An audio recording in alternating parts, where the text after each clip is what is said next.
Hi welcome to మన ఆరోగ్యం. Corona నుంచి కోలుకున్న తర్వాత కొందరిలో నీరసం ఎక్కువగా కనిపిస్తున్నట్లు వైద్యులు గుర్తించారు. కేవలం కరోనా చికిత్స తీసుకునే సమయంలో మంచి ఆహారం తీసుకుని కోలుకున్న తర్వాత నిర్లక్ష్యం చేస్తే ఎంతమాత్రం మంచిది కాదని నిపుణులు సూచిస్తున్నారు.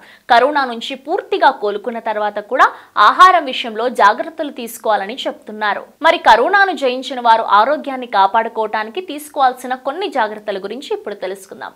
కరోనా నుండి కోలుకునే వారు తీవ్రమైన బలహీనత మరియు బద్ధకం లక్షణాలను ఎదుర్కొంటున్నారు. దీన్ని నివారించడానికి శరీరానికి తగినంత పోషకాలు అవసరం. దానికి తగిన విధంగా ఆహార పదార్థాలను తీసుకోవాలని పోషకాహార నిపుణులు సూచిస్తున్నారు. కరోనా నుంచి కోలుకున్న వారు వీలైనంత వరకు ఎక్కువగా నీటిని తాగే ప్రయత్నం చేయాలి. డీహైడ్రేట్ కాకుండా జాగ్రత్త వహించాలి. శరీరాన్ని హైడ్రేట్ గా ఉంచడానికి కేవలం నీరే కాకుండా కొబ్బరి నీటిని కూడా తీసుకుంటూ ఉండాలి. సోర్బెట్ మరియు మజ్జిగ వంటి పానీయాలను కూడా తాగాలి. ఇవి శరీరంలో సమతుల్య స్థాయి హైడ్రేషన్ ను నిర్వహించడానికి సహాయపడతాయి మరియు వేసవిలో జీర్ణ వ్యవస్థ సజావుగా పనిచేయడానికి సహాయపడుతుంది. రోగనిరోధక శక్తిని పెంచడంలో ఏ, ఈ, డి, సి, బి విటమిన్లు, జింక్, సెలీనియం, ఐరన్, కాపర్ తదితర ఖనిజాలు, ఫైటోన్యూట్రియంట్స్, అమైనో ఆమ్లాలు, ఫ్యాటీ ఆమ్లాలు కీలక పాత్ర పోషిస్తాయి. హానికారక సూక్ష్మ క్రిములను మనలోని రోగనిరోధక వ్యవస్థ సమర్థంగా ఎదుర్కోవటంలో ఈ పోషకాలు కీలక పాత్ర పోషిస్తాయి. శ్వాసకోశ సంబంధిత వ్యాధుల నివారణలో విటమిన్ ఏ దోహదపడుతుంది. ఈ, బీటా కెరోటిన్, సి, బి విటమిన్లు, జింక్, సెలీనియంలు శక్తివంతమైన యాంటీ ఆక్సిడెంట్లుగా పనిచేస్తాయి. ప్రతిరోజు ఉదయం నానబెట్టిన బాదం మరియు ఎండు ద్రాక్ష తీసుకోవాలి. ఇలా నానబెట్టి తినటం వలన అవి ఎంజైమ్ లిపేస్ ను విడుదల చేస్తాయి. ఇది కొవ్వులను మరింత సులభంగా జీర్ణం చేయడానికి సహాయపడుతుంది. రాగి దోశలో కాల్షియం, ఫైబర్ కూడా ఎక్కువగా ఉంటుంది. అల్పాహారం సమయంలో రాగి దోశను తీసుకోవడం బలహీనమైన జీర్ణ వ్యవస్థను పటిష్టపరుస్తుంది. రాగిలో ఉండే ఫాలిఫెనాల్స్ అనే పదార్థం మధుమేహ వ్యాధిగ్రస్తులకు చాలా మంచిది.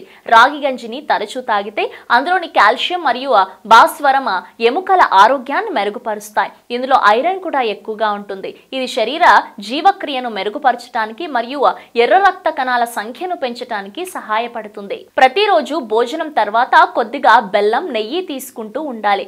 ఎందుకంటే బెల్లం మరియు నెయ్యి రెండూ శరీరంలోని విషాన్ని బయటకు తీయటం ద్వారా శరీరాన్ని శుభ్రపరిచే మంచి పని చేస్తాయి. బెల్లంలో iron, magnesium, potassium, vitamin B మరియు సి అధికంగా ఉంటాయి. అలాగే నెయ్యిలో కొవ్వు ఆమ్లాలు మరియు విటమిన్ ఏ, విటమిన్ ఇ మరియు విటమిన్ డి అధికంగా ఉంటాయి. కాల్షియం మరియు విటమిన్ కే కూడా ఇందులో ఎక్కువగా ఉంటుంది. ఇది ఎముకల ఆరోగ్యాన్ని ప్రోత్సహిస్తుంది మరియు బలోపేతం చేస్తుంది.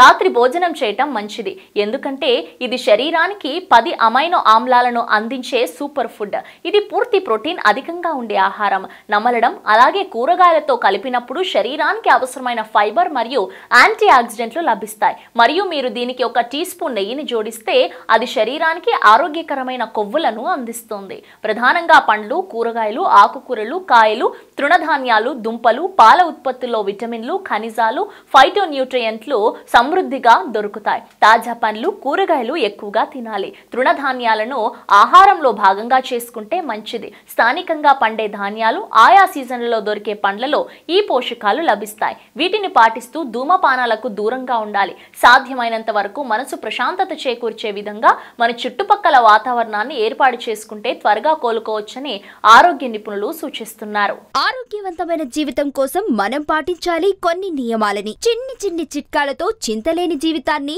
ఎలా గడపాలి అనే దానికి వీక్షిస్తూనే ఉండండి మన ఆరోగ్యం యూట్యూబ్ ఛానల్. మరిన్ని ఆరోగ్య సూత్రాలకు సబ్స్క్రైబ్ చేసుకోండి.